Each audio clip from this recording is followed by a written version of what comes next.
बिस्मिल्लाहिर्रहमानिर्रहीम।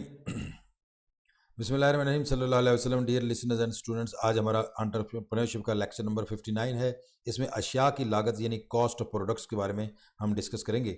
जब भी कोई चीज़ बनाई जाती है तो शनाख्त के लिहाज से उसको हम दो हिस्सों में तकसीम कर सकते हैं।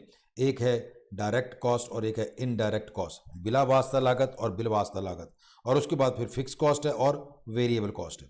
तो इनकी थोड़ी सी हम डिटेल डिस्कस करते हैं। बिला वास्ता लागत या डायरेक्ट कॉस्ट से क्या मुराद है? ये ऐसी लागत है जो कि किसी भी यूनिट या अमल या शोबा में होती है और उसे आसानी यानी कन्वीनियंटली आसानी से शनाख्त किया जा सकता है।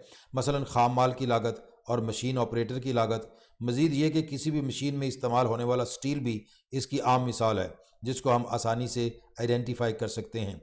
एक इमारत में इस्तेमाल होने वाली बजरी, रेत, सीमेंट वगैरह भी बिला वास्ता लागत की मिसाल है। इसी तरह रेडीमेड गारमेंट्स की कंपनी में एक दर्जी जो सिलाई का काम करता है उसकी मजदूरी भी बिला वास्ता लागत है, क्योंकि एक शर्ट की सिलाई की लागत आसानी से निकाली जा सकती है। दूसरे नंबर पर है बिल वास्ता लागत यानी इनडायरेक्ट कॉस्ट।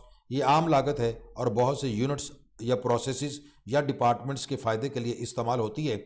यह लागत आसानी के साथ आइडेंटिफाई नहीं की जा सकती। मसलन मशीन की फरसूदगी यानी depreciation of machine, insurance, lighting, rent और सैलरी ऑफ ऑफिसर्स, मुरम्मत का खाम माल वगैरह इसकी आम मिसालें हैं।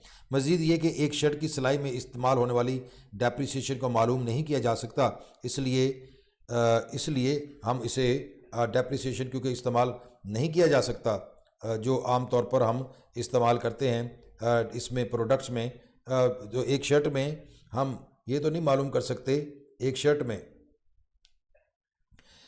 सिलाई में इस्तेमाल वाली मशीन की डेप्रिसिएशन को मालूम नहीं किया जा सकता, इसलिए उसे हम बिला वास्ता लागत या इनडायरेक्ट कॉस्ट कहेंगे।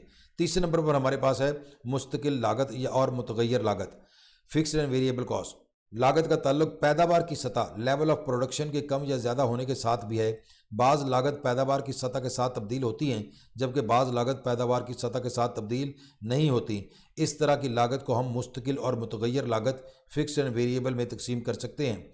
अब फिक्स कॉस्ट किसे कहेंगे? ये लागत कुल यानी टोटल में एक ख़ास हद तक पैदावार होने की सूरत में और एक ख़ास अरसा वक़्त में तब्दील नहीं होती, यानी पैदावार की सतह या मिकदार में कमी या इजाफा से ये कम या ज़्यादा नहीं होती। मसलन बिल्डिंग का किराया और अफसरान की तनख्वाह वगैरह, इसमें कोई तब्दीली नहीं आती अगर पैदावार कम हो जाए या ज़्यादा, क्योंकि ये मुस्तकिल लागत है। लेकिन फ़ीकस लागत, मुस्तकिल लागत में तब्दीली पर यूनिट फ़िक्स कॉस्ट में तब्दीली होती है।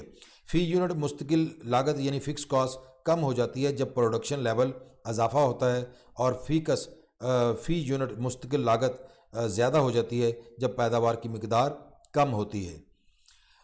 उसके बाद मुतगय्यर लागत, वेरिएबल कॉस्ट। ये लागत पैदावार के हुजम यानी वॉल्यूम ऑफ आउटपुट के हिसाब से तब्दील होती है।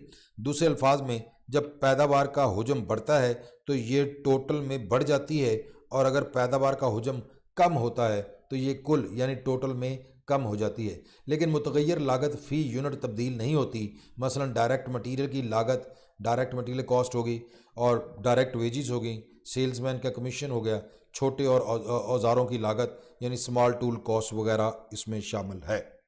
तो डियर लिसनर्स स्टूडेंट्स, आज अशिया की लागत के बारे में हमने 4 किस्म की लागत को डिस्कस किया। ये टॉपिक यहीं पे वाइंड अप होता है। अगले टॉपिक तक के लिए इजाज़त। अल्लाह हाफिज़ and thank you for watching.